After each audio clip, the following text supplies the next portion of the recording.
Hi, good evening, everyone. Hi. Thank you so much for coming. Hi, yay. Thank you all so very much for coming and participating in our local democracy. Woohoo! We are going to be the funnest place to be tonight. You're going to hear from, I'm telling you, we're going to have a great time. And I will admit, though, there were some folks who couldn't come tonight, so please be aware that we will also be recording it. So if it's super fun, you can watch it over and over again via the library website or TV3 or your choice. So we will be posting that soon. My name is Hazel, and I am going to be the facilitator for this evening.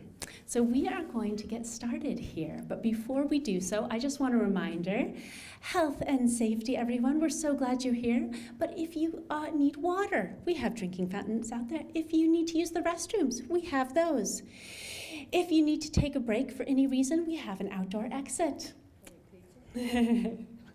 What was that? Oh, I know. Okay, putting that on the agenda for another year, all right? Local food.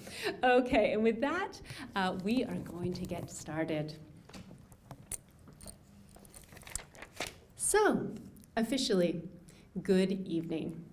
Welcome, Town Council and School Board candidates, and voters and community members. Thank you all for participating in our democracy.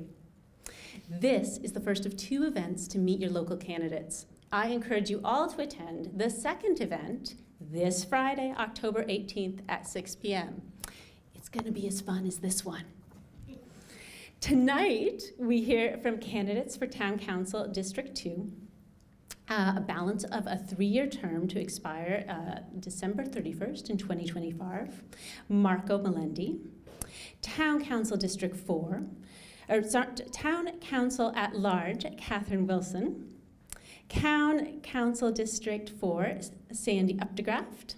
School Board, I put this in the wrong order, District 3, Erica Carly Harris. School Board at Large, Sean Hogan.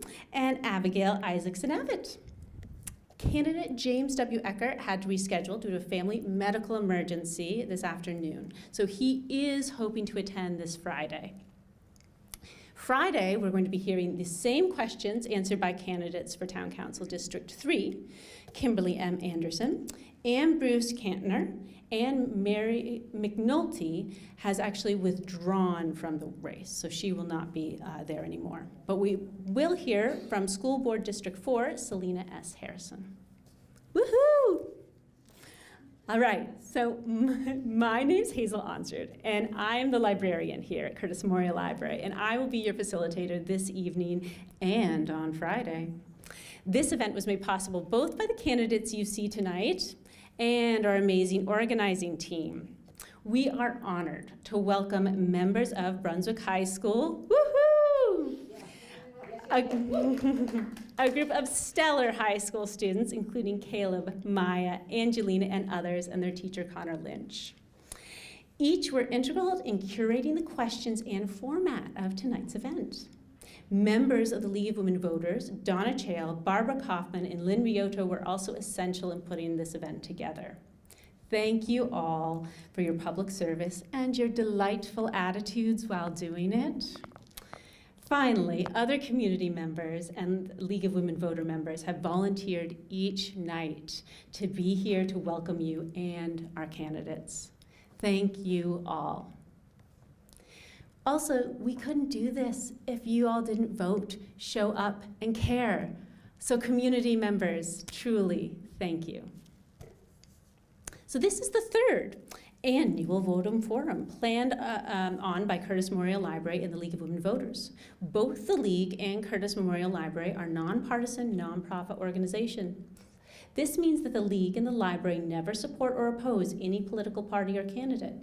Instead, both the League and the Public Library work to share information on elections, voting, and voter information, as we are so glad to do so here with you tonight.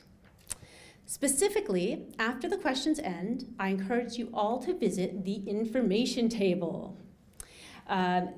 So You can see our vote411.org cards, or you can access them all online. If you forget how, guess what? Your local library has a help desk. Yours truly and a few other folks will be there to help. It's our job. Our candidates have also been invited to provide their contact information and flyers, so you may see some of those there. Fran Smith, Brunswick's town clerk, was unable to be here tonight. However, she has this information for residents. Absentee ballots are available now at Town Hall until Thursday, October 31st, but can be returned up to Election Day, November 5th at 8 p.m. at Town Hall. Voter registration will be at Town Hall and at the polls on Election Day. All voting is at the Junior High Coffin School campus at 65 Columbia Ave. Polls open 7 a.m. to 8 p.m.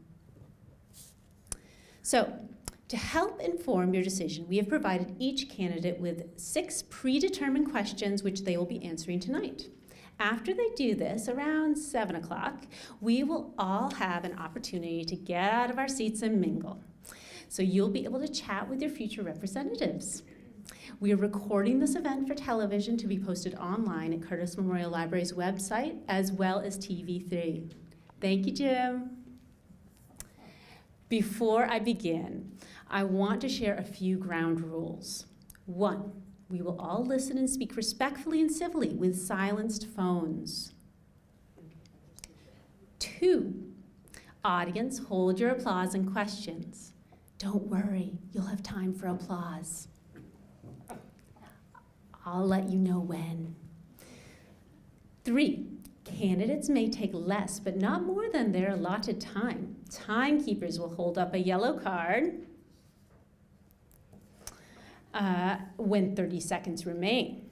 They will hold up a red card and make this sound when time is up. Ready for the Zen? 1 person speaks at a time. No crosstalk, please. So, school board candidates will be asked different questions from town council candidates. As such, we have seated school board members and town council members next to each other so that we can more easily rotate who answers each question first, but not separate the events. So, tonight, welcome candidate Marco Melendi for the balance of the term of Town Council District 2. Candidate Sandra Updegraff for Town Council District 4. Whoops, I skipped you already. I knew I was going to mess this up. Candidate Catherine Wilson for Town Councilor at Large. Candidate Erica Carly Harris for School Board District 3.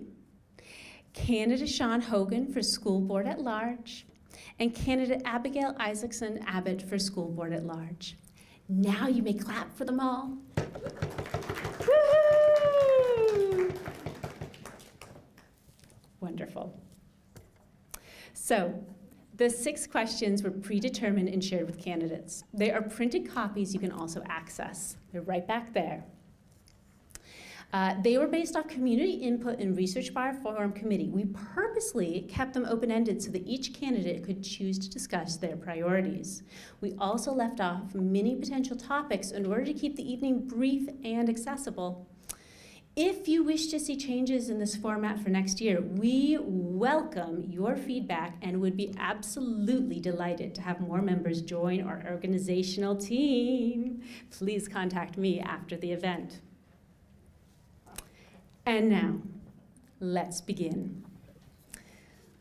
All right, so in researching this event, we discovered that there's no detailed town council candidate or school board job description. As such, the candidates were each asked to address the following queries in their introduction. How do you view the role as a town councilor or school board member, and what do you see as the requirements of the job? Why do you want to run? And what values and qualifications will you bring to this position? Candidates, you will have 2 minutes to answer.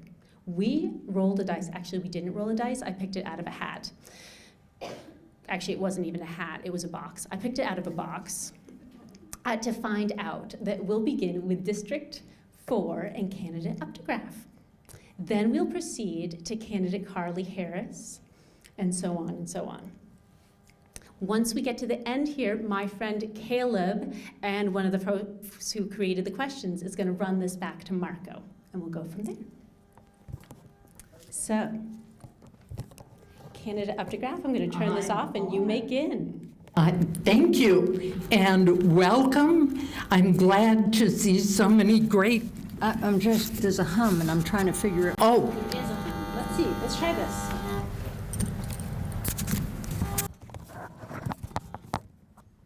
hello. Non-humming. Thank you. Wonderful. I'm glad to see a lot of familiar faces, but I do want to tell you a little bit about why I am a counselor, and I hope to be one continuing for 3 more years. The role, I think, of town counselor primarily is one of listening. Listening to citizens primarily, but also to town staff, to professionals on occasion. But keeping your mind open, being willing to change your thoughts. There are a lot of other details. For instance, you have to pay attention to local laws, state laws, federal laws, oh my gosh. You do need to attend meetings, and you need to keep a pretty close eye on town funds. Ensuring transparency and communication is a big part of your role. I think, however, the most important job we as counselors, we as school board members, elected officials have is to build and maintain trust with the community. We want to know that we're serving you well and that you trust us to make decisions. Why am I running? I had 3 years in the elected role so far. 2 minutes? You're all right. Holy moly. Okay, thank you. But you know, we did have an interruption. I'd like to give you another 5, 10, 15 seconds, if that's okay. Oh, yeah. Because we did have the mic interruption. Oh, And I didn't stop fast enough, so. Okay. is that all right with our moderator? Okay, great. I'm going to skip to the end. Values I think that I am bringing to the role are being willing to be part of a team, willingness to work hard. It's not an easy job, very rewarding. And I think, too, a sense of humor. Thank you. Thank you. All right. Candidate Carly Harris, please. Thank you so much, Hazel, and thank you to Jim and to all of you for being here tonight. My name is Erica Carly Harris. I currently represent District 3, and I hope to have the pleasure of continuing to do that for 3 more years. I ran in 2021 because I was deeply worried about the COVID babies and the COVID teachers. I saw how the pandemic was impacting my own children. My son was 2 at the time, my daughter was 5. And I'm married to a teacher, and so I saw how difficult it was for teachers in my own home. I also had seen how other school districts had successfully implemented public pre-K, and I said, why not Brunswick? We need to have full-time public pre-K for everyone who wants it. We do. We can hold applause. And in terms of our role of the school board, I believe that it is our role in the school board to set good policy, to hire really great administrators, and for the most part, to stay out of their way. So to represent the voice of the community and our constituents, but hire really great people and then trust them to do their job and to build that. In terms of what I bring to this role, I've really spent my career in and around and adjacent to education. I worked in international education for over 10 years. And I also currently work in state government doing workforce policy, and so I get to see kind of the end goal. And you know, I think education is such an investment in our future, and it's been such a privilege to be a part of that journey for our students. Thank you. Candidate Sean Hogan. Hello, my name is Sean Hogan, and I am running for the school board at-large position. For those who don't know me, I've been in Brunswick since 2006 when the U.S. Navy brought me here. I am a U.S. Navy veteran, 10 years total, 5 very active reserve years, and I've more or less lived here ever since. Probably for the last 5 or so years, once I became a homeowner, I really started paying attention to what's going on in town and where our tax dollars get spent. And for those who sometimes watch the public access, you've probably seen me speaking. I'm a pretty vocal person, and I've spoken both at school board meetings as well as town council meetings.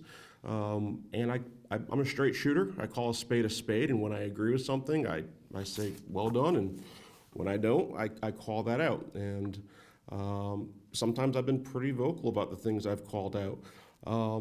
And that's why I'm running, because I believe there's a large number of voices in this town, a minority, most likely, but still a large number of voices who are going unrepresented, who are going unheard. Unless they show up at a school board meeting or a town council meeting and are able to publicly voice their concerns with the direction that our town takes or our school department takes, those voices go unheard, and that's been a concern of mine. One of the things I learned in the service is that if you're going to if you're going to bring a problem up and bring attention to it, you best come with a solution. So that is why I'm running, because I've raised my voice quite a bit. I'd like to bring some solutions to the table, and even if my perspective isn't the majority perspective, at least it was raised, at least it was heard, and the issue was discussed and vetted. Thank you very much. Candidate Isaacson Abbott. Hi, my name is Abigail Isaacson Abbott, and I'm running for an at-large seat on the Brunswick School Board. I was born and raised in Brunswick, and I went through the school system here from kindergarten through 12th grade, and now live here with my husband and 4 young children. I view the role of a school board similar to the role of a board of a not-for-profit organization, setting high-level strategy for the organization and then holding the organization accountable for the goals that it sets for itself.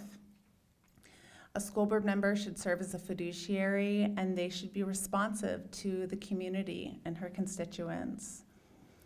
I have worked in large, complex organizations, so I understand what it takes to get things done in a large organization like a school district. I also have a strong financial background and an ability to analyze budgets thoughtfully and thoroughly. And I'm the mother of 4 young children, so I have an understanding of the challenges and concerns and aspirations that parents have for their kids with respect to education. I think we have a great school district in this town, and I am running to continue to have it be a great school system and make it even better. Caleb, would you mind helping me with a mic? Thank you so much. As I said, we have a great volunteer team here. All right. Yes, that's right. That's candidate Melendi. Hello, and thanks to the League of Women Voters for helping to make this possible, and Curtis Memorial Library for hosting such a great event, and Hazel for all the communication running up to this, so that's been super helpful. For those of you who don't know me, my name is Marco Melendi. I was born and raised in Maine, Augusta and Winthrop, so not too far from here. But I moved to Brunswick in 2008 to take a job, and ended up staying here. And I have a wife and 2 kids. My youngest daughter is still in the Brunswick school system, junior in the local high school. And I wanted to run for this race because I've been active in a lot of volunteer capacity for Brunswick for about 8 years now. The Rivers and Coastal Waters Commission, the Marine Resources Committee, Simpsons Point Advisory Task Force, a number of organizations like that. And I think Steve Walker's been doing a great job, but since he moved away from the district, he needed to vacate the seats, and so I saw the opportunity for me to do a little bit more. And so I'm trying to take that opportunity. In terms of what I think a town councilor should do, in terms of like, what's the job? Unlike, say, a board of directors in a business that makes edicts and everybody else downstream follows, this is kind of the opposite. We have laws and regulations, but by and large, we're trying to do what the citizenry want, and so we have to listen to what that is and then administer, how that's going to work within the constraints of our budget, within the constraints of the ordinances that are passed. And my own background is one in biology. I've worked for a variety of organizations, and I'd like to bring that, along with my other experiences, to the town council. Could you pass it? Yes, to candidate Wilson. Oh, yeah, that's me. Hi. Yes, I'm running to go back on the council. I was on it for 9 years. I've been off for the last year, and I found I really missed it a lot. And my life slowed down a little bit, so I've got time, and I like it, and I like people, and I love Brunswick. I was born in Brunswick, went to school here, been here my whole life, worked here my whole life. One of the things, there's several things that really are on my mind, and there are 2 or 3 little things, but one of the things you have to have, and I was saying this earlier, in order to be on the council is, there's a couple of things you really need to be able to do, and one of them is to lose. You need to be able to lose and be okay with it, and go on anyhow. And as I tell people, I showed dogs for 50 years, so I learned how to lose real well. I won a lot. And the other thing is you have to be able to change your mind, and a couple others have spoke about that earlier, the fact you have to listen, and you can't go to the meetings with, people think we go with our minds all made up, and usually our minds are headed in a direction, but you gotta be willing to listen, and I can tell you several times over these years, I thought, oh my, yes, and I have changed my mind. So I was rather proud of myself for doing. I didn't know I could. For sure, I wasn't sure. My mother told me I couldn't.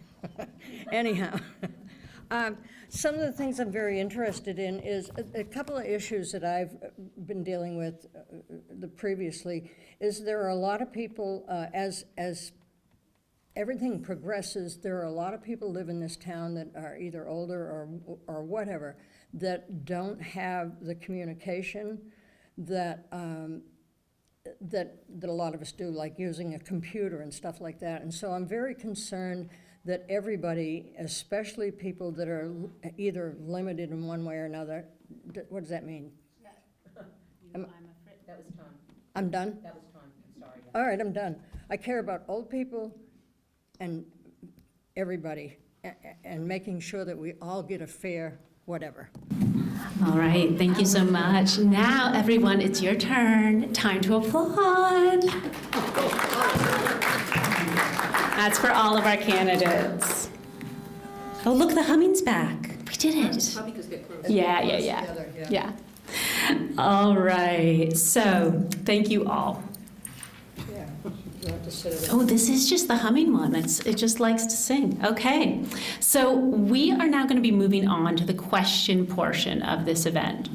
Each of the 6 candidates will now be asked 6 questions and given 1 minute, only 1, to respond. So again, you're going to get the warning at 30 seconds, and then the chime and the red piece of paper at the 1 minute mark.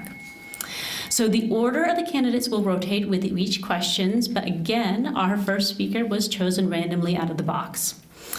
We are going to begin with candidate Isaacson Abbott. And Caleb, would you mind helping me again? Thank you so much.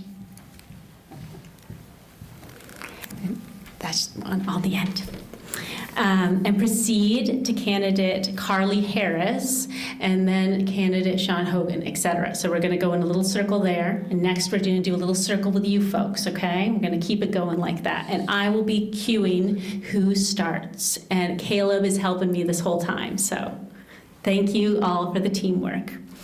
All right, so audience members, so after the school board question, a town council question will be asked. And audience members, if you would like a reminder of the questions, they've been printed and you can grab them in the back in the handout. And they will be, if you are watching this online, they should be posted in the description on the Curtis Memorial Library website.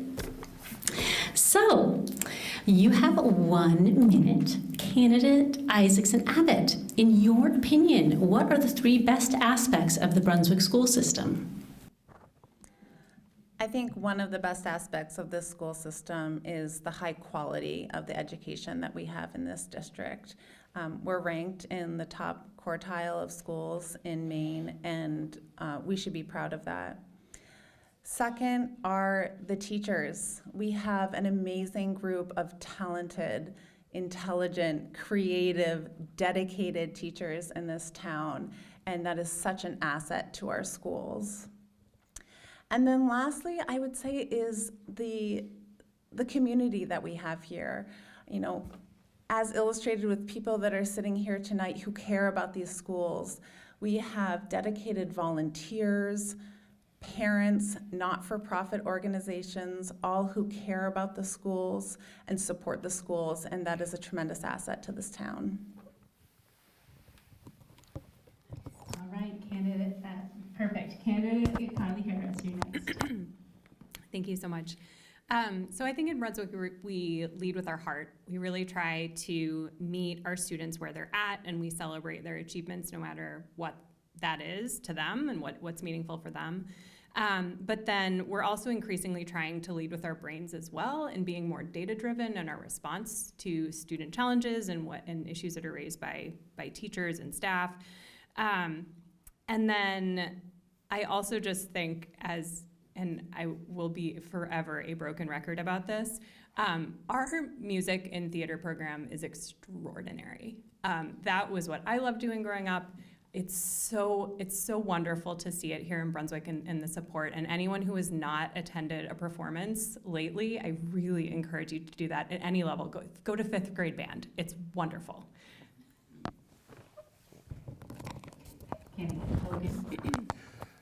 Thank you. Roughly, 2012, I had the privilege to do my student teaching practicum at Brunswick High School under the mentorship of Keith Hart, who is no longer a teacher in Brunswick, but who was a fantastic mentor. And I really did get a good insight for the Brunswick School Department while I was working at Brunswick High School. I also spent some time there working as a substitute teacher. In fact, my background, I've got roughly 26 years of teaching, training, or instructing experience. Ultimately did get my social studies certification. But with that insight, yeah, for sure, the teachers, fantastic. We have some relatively new facilities here in Brunswick in our school department, the track. We have some new grade schools. Clearly, we have some issues, though, with facilities that definitely do need to be rectified. And I had music program down as well. It is phenomenal, and our sports teams, some of them are just absolutely fantastic state champions and such. Thank you. Thank you, candidates. Caleb, would you help me? Oh, no, look, they're doing it themselves. Look at this. All right, and actually it can go. The box told me it will be candidate Melendy is going to be first on this one. There you go. So again, now we're moving on to the first town council question. So candidate Melendy, we're going to start with you. Then we're going to move on to candidate Wilson and then candidate Updegraft. So you have 1 minute.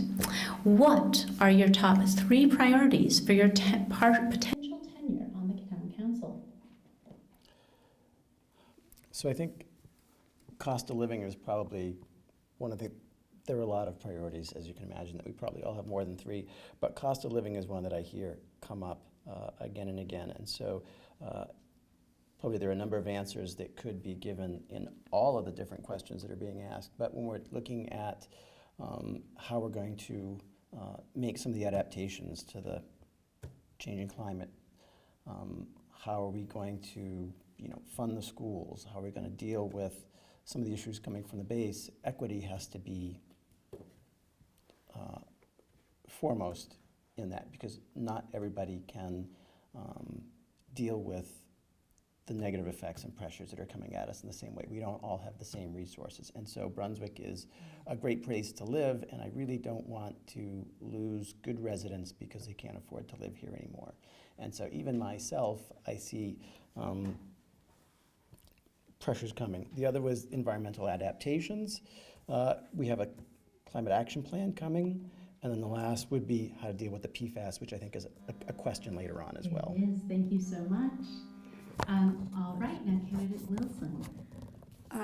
Yeah, 1 minute isn't very long. I'm a talker. Anyhow, so the three things that have always been on my mind and still are is, one of them is this is a very affluent town in many, many ways, but we have a lot of people on fixed incomes for many different reasons. And also a lot of these people don't always have the communication with us that we'd like them to have. So that's one issue that's on my mind. Another, of course, is taxes. Who isn't thinking about taxes? It's difficult because everybody wants everything and and we don't want to pay for it. So it's a matter of finding. And did I do three things? The other thing, climate is a big thing for me. She's about to ring that bell. It's intimidating. I know it. But yeah, the housing and everything like that, we have so much to look forward to and only so much money and so many different levels of income in town, and we have to. Yeah, you get it. Right. Your turn. Now, thank you, candidate Updegraff. Thank you. I have some very specific topics that I hope we can achieve. One is to complete our comprehensive plan for the town of Brunswick. The second is to upgrade and enhance, really, our communication system with our citizens and with each other. And that means information going out and coming in. And the third is I hope to see a great deal of improvement in our relationship with the people at Brunswick Landing and the Mid-Coast Regional Redevelopment Authority. Thank you. Does it go? Wonderful. Yes, you've got it. So now it is actually going to, thank you all. We'll begin with candidate Carly Harris. And then we're going to proceed with candidate Hogan and candidate Isaacson Abbott. All right, so now we're back onto our question number 2. So what are your top 3 priorities for your potential tenure on the school board? So my first priority is around supporting our wonderful staff and faculty and administrators on implementing our strategic plan. I was part of the strategic planning committee. I'm really proud of it, and I think we've set a really good course for our district, and so, but there's a lot to do there to achieve those goals.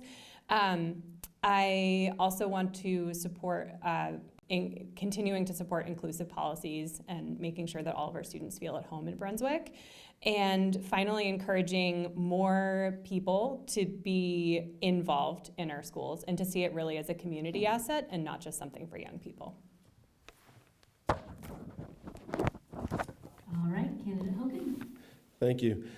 1 minute goes by so quick, so I'm going to try my best to get these out and get them detailed. I'd like to see more transparency with our school department. I'd like to see an electronic dashboard where a resident or anybody who's interested about various data points on our school department can just go to the website and have that information readily available. Right now, you have to pretty much hunt for the information that you're looking for. It's a bit of a challenge. I'd like to really shed light on underrepresented points of view in this town. Again, there is a vocal minority, and I don't feel that their voices are being heard. I'd like to be the person to raise those concerns.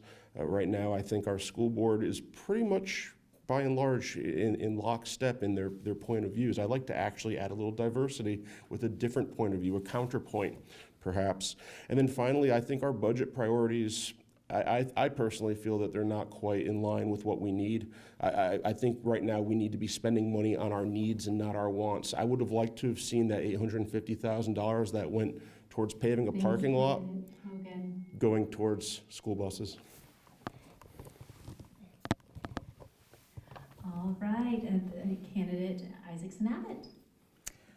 One priority of mine is to continue to support the pre-kindergarten program. It is such a great program for this school district, and it is one of the best investments that we can make in a child's long-term educational success. A second priority is improving academic outcomes. We're a strong district, but we have areas where we can improve. For example, only 40% of students in this district are meeting state standards for science. We can do better.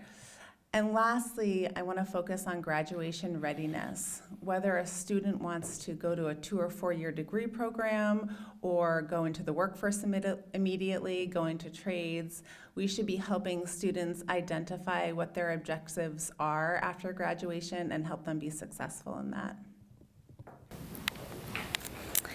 Thank you all. Next, we are going to begin with candidate Wilson and then proceed to candidate Updegraft and Melendi. All right. So your question is, you have 1 minute. How will you communicate and interact with the community, including the town government and citizens? Okay, well, I think I've done a pretty good job of that all along. I'm always willing to talk to people. In fact, is probably too much. But one of the things that happened this year is Sandy and Abby started, what do you call them? Office hours. Office hours, where the couple of different times during the week. And I think that's an excellent idea when people can come in, but a lot of people can't. So I answer the phone usually. I'm being honest. I just get out there, and somehow we have to get more information out. And I know you have to look at money, you know, if you're sending out postcards every time there's something happening. So I just think we just need to let people know where to look and provide what they need to look at. She's going to ding that. Anyhow, we communicate with a lot of people, and a lot of people do come to the meetings, but a lot of people don't drive at night, or, you know, any number of things. So we just have to keep looking for different ways to communicate with everybody.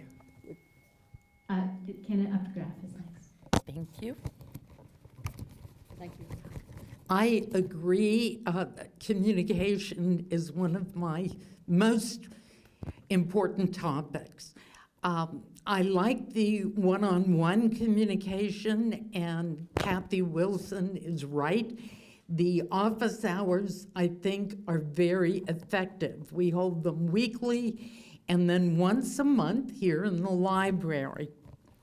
But I think we can do more. I do a small newsletter. I know that several counselors do have email lists, and I think that's a great way to communicate. I hope to use social media a little more effectively, and then in next year, I would love to, and I plan to, host 4 town hall style meetings, which would foster questions and answers. Candidate Melendi. Thank you. I think I would probably communicate in a similar fashion than I do already. So I'm on a number of committees that sometimes attract an audience at the meetings and sometimes not. But people will often bring those questions to me when I just see them on Main Street or while on shopping. They'll say, hey, I've got this question or this issue. Would your committee or commission be interested in looking into it? And so I think that's workable. I think the volume will just increase being on the town council.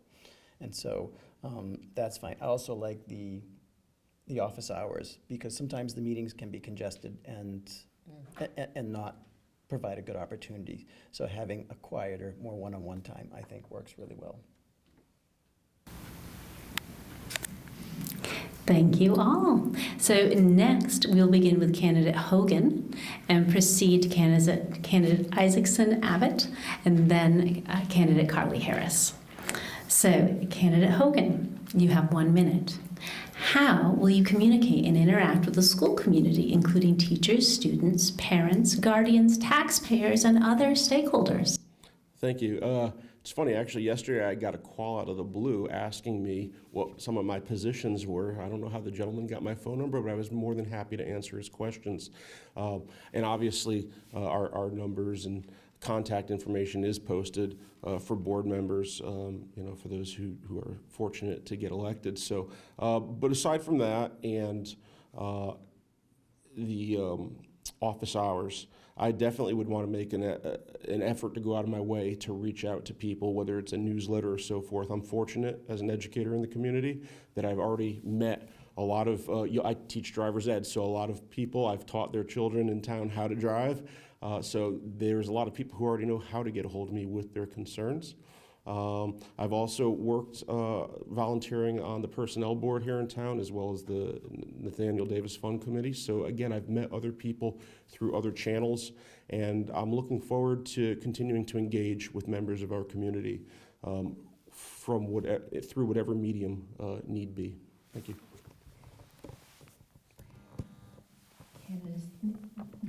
Candidate Isaacson Abbott. I think just as important as being a good communicator is being a good listener and being available and visible in the community. I'm at school events, I'm at Rotary events, downtown events. I think I'm an approachable person and interested in talking with people and understanding what people's concerns are, their ideas, their questions. And I plan to do that and be able to bring that back to the school board. Candidate Carly Harris. Thanks so much. I would agree. I think that a cornerstone of good communication is really good listening. And so much of being a school board member, I will tell you, my neighbors absolutely know that I'm on the school board and absolutely will stop me in my front yard and tell me what they think about our budget. And I did just want to speak to something that happened our last budget cycle. We heard from a lot of folks about feelings that our budget was too high. And I felt, as the parent of younger kids who have early bedtimes and folks who cannot necessarily come to our board meetings that often will last until 10:30 at night, that I feel a real responsibility to be there and to represent folks who are not able to come because they don't have another parent in the household, or they're not able to get away from work, and speak to all of the things that our school really needs to succeed. Thank you all. So next we'll begin with candidate Updraft and proceed to candidate Melendi and then Wilson. So again, you have 1 minute to answer this question. What changes do you recommend Brunswick makes to its budget to maintain, preserve, or improve the community and its services while respecting taxpayer limitations?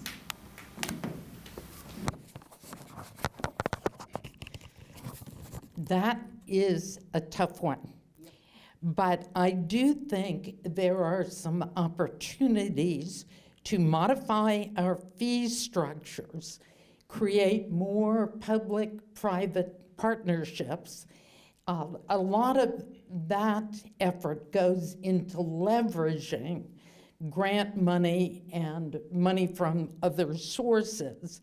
And I like very much the idea that we're proceeding with to work more closely with the school board on the budgeting process so that we understand each other better and can work together more effectively.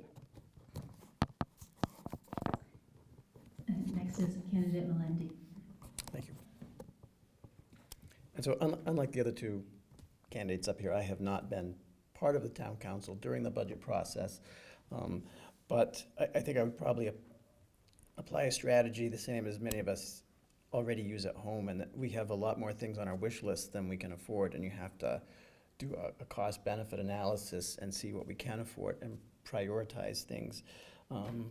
I know there's a reevaluation for taxes coming, and it's for the property taxes, and it's important that everybody pays their fair share, but I am certainly concerned about my own property tax evaluation, so I can see how that's on the minds of folks too. Living within our means it's a reality. I think also having the comprehensive plan finished provides us with new updated information on priorities and where we are as a town, and I think that will be helpful when that's done. So that would be an issue, to try to get that finished as quick as possible. Candidate Wilson. Yeah. This is a tough one. He's lending me his glasses. I forgot mine.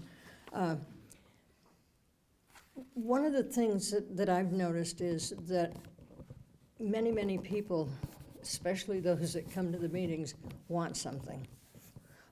Usually for the town, either fix a pothole or, any of those number of things, and that is important.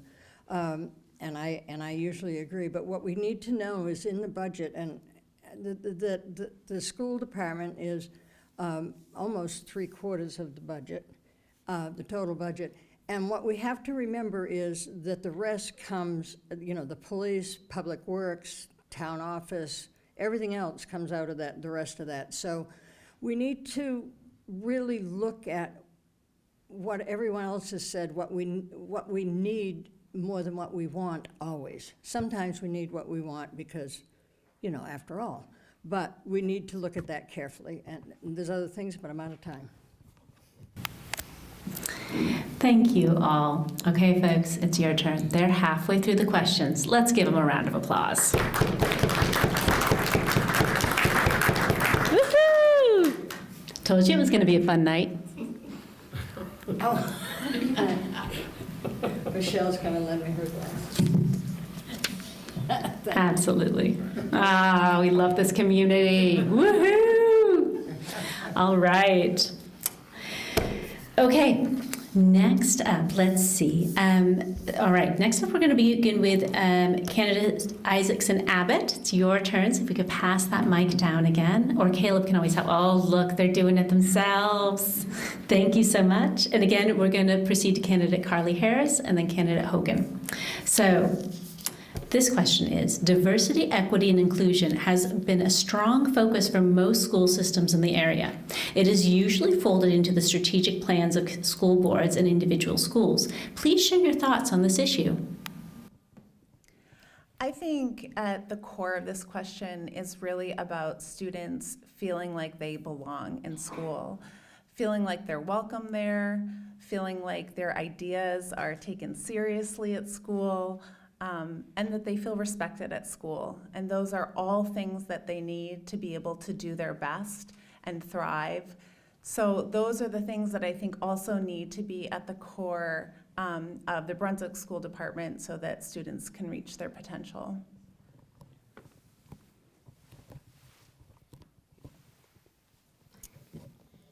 Candidate Carly Harris. Sure.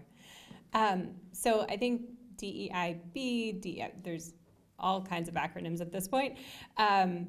It has to be just more than a buzzword. We set in our strategic plan our core values of safety, equity, and belonging, but a strategic plan doesn't do anything if it just sits in a desk drawer somewhere. And so I think what's important to see in the next few years is how that plan really gets implemented and how that helps students feel more a sense of belonging and welcoming. This is really crucial to our future success and the growth of our entire district. And I mean, I've again said this before, but it's wonderful to be in a town where people want to live and to be in a town where people want to raise their families here, no matter if they themselves were born in Angola or just down the road. So this is a good problem to have, and I welcome future opportunities to welcome newcomers into our community. Candidate Hogan. Thank you. DEI. I think diversity, equity, inclusion is an onion with a lot of layers to be unpeeled. I in a lot of respects, who could be against diversity, equity, and inclusion? Well, I think that I would not necessarily be against all aspects of it, but I think I would definitely bring a different perspective when it comes to these things. One thing I think that we definitely need is diversity in our school board. I think that by and large, whenever there's a vote on a major issue, it's almost near unanimous. I want to bring a counterpoint, and you know what? Maybe my colleagues on the school board will completely, outvote me, and that's okay. But at least there's that person raising, hey, have we considered this? Have we thought about that? I want to bring a different perspective. When it comes to equity, I think we've got some issues with equity. What about all the homeschool kids in this community who we spend roughly $21,000 a year on a student to educate them? None of that money goes back to any of the homeschool kids. How's it equitable for them? There's a lot of concerns. Thank you all. Next, we'll begin with and proceed begin with candidate Melendi and proceed to candidate Wilson and Aftergraph. So, you again have 1 minute to answer.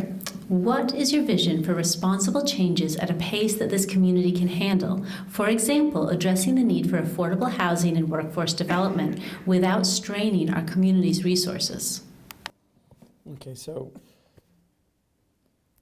first, what's affordable one year may not be affordable the next year. And so when we're talking about affordable housing, we have to realize that the benchmarks may change or evolve as do finances and the economy and job availability. And so I think we have offered incentives for including low-income housing in the past. I'd like to take a look and see what that has done for us, how that has worked. If it's producing $1,800 single-bedroom apartments, that's not affordable to everyone, and it's certainly not for a family. And for workforce development, I would say we're already doing that. I consider the school budget, that's where workforce development starts with our children. So my daughter is in Brunswick High School, but she's also doing the CNA Certified Nurses Assistant Program at Region 10, and that is great. So someone asked me, do you care about the school budget because you've got kids in school? I would say, no, it's because I want to live in a community that has educated people coming in. All right, candidate Wilson. Yeah, this is a tough question. Having been on the council for 9 years, there's never an easy answer. It's never an easy path. There's always some complication. So I'm not sure that I can in a responsible way really answer this question as to how we can handle. We are working at more affordable housing, and I'm very much for that. This is a town that people keep moving to, and we love that. If they keep moving here, we want them to, then we got to find a house, and everything else that goes with it. We have to make sure yada yada yada. So it's really tough, and it's one of those things that I will honestly say that I don't really approach until I have some information, because I can't predict what the problem's going to be. And the answers in this day and age, the answers change so quickly from 1 month to the next, what you might be able to do. And like the PFAS, we didn't know about that in the Navy. All right, I'm done. Thank you. I would like to see us use guidelines from the comprehensive plan once it's finished in terms of land use, where development may occur and may not. And since we're talking about vision, I would love to see an ability to be able to track development and needed infrastructure that goes along with that. That's a visionary statement. I don't believe we can do that now, but I would love to see us be able to. Thank you all. Next, we will begin with candidate Carly Harris and proceed to candidate Hogan and then candidate Isaacson Abbott. Oh, I have to start with the cell phone question. How do you view the recent move to restrict phone use in Brunswick schools? So on this one, I will say I very much defer to my colleagues on the board who have older children, as well as our expert educators and administrators who've given a ton of thought to this.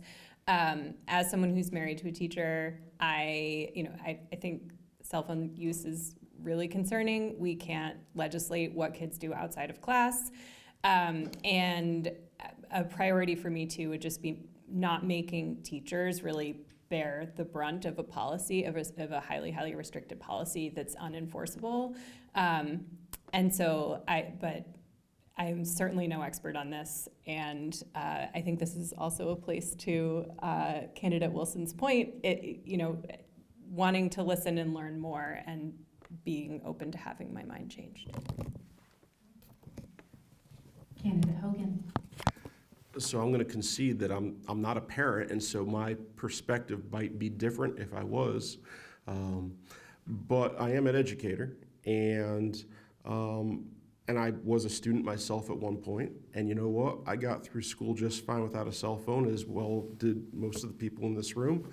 That said, looking back, there are times I kind of wish I had one with me. I agree with the direction that the Brunswick School Department has taken in restricting the use of cell phones, though. And yeah, that was an easy one. Candidate Isaacson Abbott. I think curtailing cell phone use in schools is meaningful to creating a more productive learning environment. Students should be focused on learning. They shouldn't be focused on texting and surfing the internet and being on social media. And just as important, we should be thinking about teachers. Teachers should be using their talents to provide great instruction in schools, and not wasting their time having to monitor the cell phone use of the kids in their classroom. So I think there is a meaningful role to play for curtailing cell phone use in schools. Thank you all. Next, we'll begin with candidate Wilson and proceed to candidate Updegraft and then Melendi. The recent PFA leak at Brunswick Airport has highlighted some health, communication, and coordination concerns. How do you think the town of Brunswick should continue to work with the MRRA? Well, I will say that I have been to all of the MRRA meetings and listened to everything. It's a thing that has to be taken care of. The process of who's going to take care of what part of it is the difficult part. And I've listened to Mara, and I'm a little ticked off at the Navy because they're not responding, in my mind, as they should. But we're working on it. I go to all the meetings. I'm listening. I'm reading whatever I can to find out about it.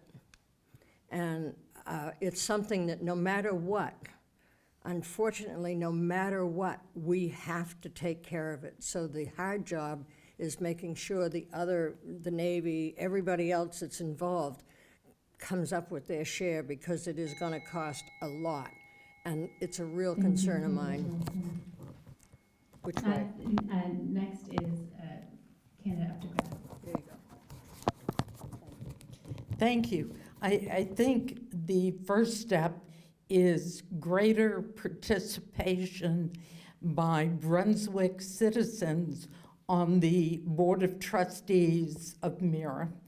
And I know there's a process to make that happen, and we are proceeding now with that process.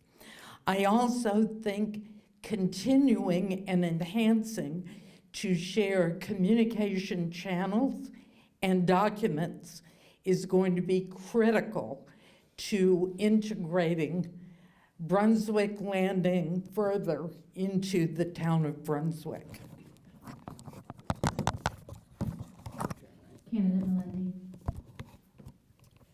Thank you. I think we should continue to engage with Mira in any and every way we possibly can, because that's the only way we're going to really be able to deal with this. So what Brunswick needs to do is to continue to evaluate the situation, because a leak like this, as it sinks down and spreads around, it goes surface water, groundwater, we may not see the full effects for quite some time. And so we need to constantly reevaluate the situation, put that information out so the residents have that, and then work with Mira and use any levers of influence that we possibly can. I think the other thing is that this is going to be part of our permanent community identity. It's not going away. The EPA says that PFAS could have potential health impacts, certain types of cancers, immune system issues.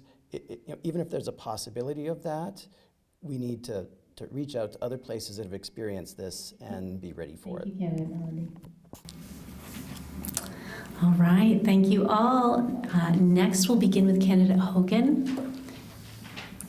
Proceed to candidate Isaacson Abbott and candidate Carly Harris. All right, 1 minute. How will you balance the often conflicting interests of an expensive school system while building a quality educational budget acceptable to taxpayers? So as school board members, as well as town council members present and past know, one of the largest drums that I've been beating over the years has to do with budgeting and how we prioritize where we spend our resources. I genuinely believe that though they may have the best intentions, we have a top-heavy administration in our school department. I think that our teachers should get paid more. I think that our administrators should get paid less, and I think we should have less administrators. I think that we need to prioritize our needs versus our wants in the Brunswick School Department. There have been a number of positions over the years that I have taken exception with. I don't think that we need 10 social workers. I don't think that we need a pre-K instructional strategist when we have a director of curriculum that can get together with the pre-K teachers and strategize on their own. I just think that we can do better. I think that if we're asking the citizens of our community to tighten their belts in tough financial times, that the school department needs to as well. And though this last year's budget was on the slimmer side, we can do better. Thank you. Candidate Isaacson Abbott. I think our objective with the school budget should be value, which is high quality over reasonable costs. We don't want the smallest budget possible. That's not going to get us the outcomes that we want, nor do we want a bloated budget that has unnecessary expenditures. With respect to administrative costs, nationally, school districts spend about 6.7% on administrative costs in their budget, and that is actually almost exactly where Brunswick School District comes in. So I don't think we're overspending in that area. The question we want to ask ourselves is, what is the value that we're getting for a line item like that? And the value that we're getting are administrators who are giving thoughtful planning to the initiatives that we're pursuing and taking care of the operations for those, and allowing our teachers to do what they do best, which is provide excellent instruction in the schools. So again, I think with the school budget, we want to be thinking about high value. Candidate Carly Harris. Thank you. So I kind of bristled a little bit at the expensive school system and the question, so apologies for whoever wrote the question. But I think, our district cost is around $19,000 per pupil, and that's a $17,000 state average, and that compares to schools that cost far more. And this is a district where over 20 languages are spoken, where we have about 25% of our students would be eligible for free and reduced lunch. Luckily, they all get free lunch. And so while, I'm certainly sympathetic to our community members, this is about a bigger, broader cost of living issue and cost of housing. It's not something that we can take out on our students. And so I believe in fully funding our schools. Thank you all. Next, we'll begin with candidate Updegraff and proceed to candidate Melendi and then candidate Wilson. What is the Town Council's role in adapting to the effects of environmental changes such as sea level rise, increase of severe storms, species and habitat impacts, and more? Thank you. I think a number of areas are important to consider. Zoning changes, certainly, to control harmful building practices. We need to limit the use of pesticides and herbicides. We need to support broad education through the schools, climate action plan, and this new sustainability cafe, which is very cool. And support infrastructure like EV chargers around, more broadly around town. You're next. Candidate Nalandi. All right.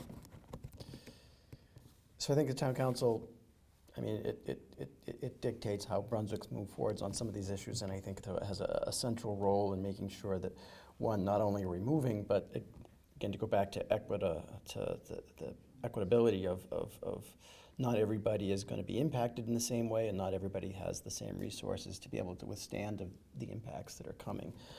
And so looking at land use and planning, because some of the effects of climate change that we're trying to prevent can also be caused by other methods. So looking at how we are planning and developing is an important thing. So the cost-benefit analysis of this can't be just in dollars, but also look, what are the long-term costs? Are we going to exacerbate the situations for this? And I would also like to, again, try to strike a balance between the profitability of development and how development fits into our community. Candidate Wilson. Thank you. I think one of the things that I've always thought is that not only do we have to think about what's happening right now and what we're handling right now, but what is it going to be like for the grandkids, not 15 years from now, but 50 years from now. And so I try to keep that in mind as I look at things and make decisions. And one of the things right now, like the PFAS on the base and stuff like that, wow, I'm telling you, I am right into that, because that's going to be with us a while, and we're going to have to figure, we don't even know all the ways to handle this. So it's a learning process of what we got to do with this. As far as land development and stuff goes, yeah, we have to look around, we have to make sure that we keep that we treat the land like it needs to be handled, depending on where it is and what it is, and a lot of people don't think about that. My father was a farmer, so I come right from the cows and thinking about grass and good earth and okay, thank you. And thank you all candidates. Once again, audience, it's your turn. Woo!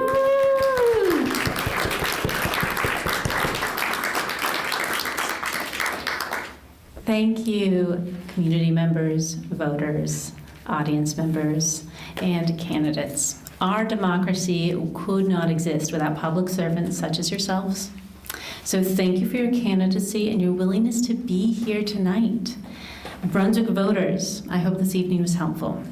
Thank you all for being here, and thank you to the audience members at home who are watching this recorded version of tonight's events. We are now going to stop recording, take some time to mingle and chat with candidates one-on-one. Don't forget, we have some materials at that back table for voting.